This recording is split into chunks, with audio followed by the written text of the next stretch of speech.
খাদিজা ইন্তেকালের পরে বিশ্বনবী নিজ হাতে দাফন কাফন করলেন, কবরের সামনে দাঁড়িয়ে দোয়া করলেন।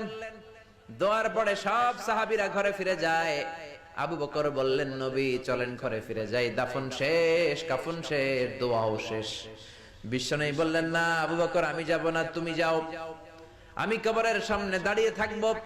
যেই মহিলাটাকে এই কবরের মধ্যে আমি শোয়ালাম রে আবু বকর, এই মহিলাটা সাধারণ কোন মহিলা নয়, আমার বিপদের দিনের সঙ্গিনী খাদিজা।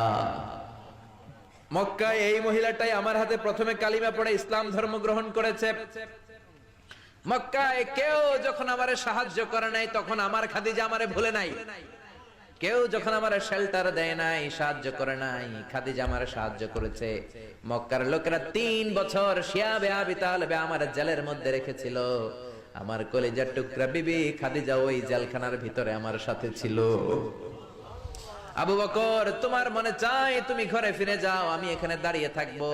আমি দাঁড়িয়ে দাঁড়িয়ে খাদিজার কবরের 3টা প্রশ্নের জবাব আমি বিশ্বনবী নিজে দিয়ে তারপরে ঘরে ফিরে যাব রে আবু বকর।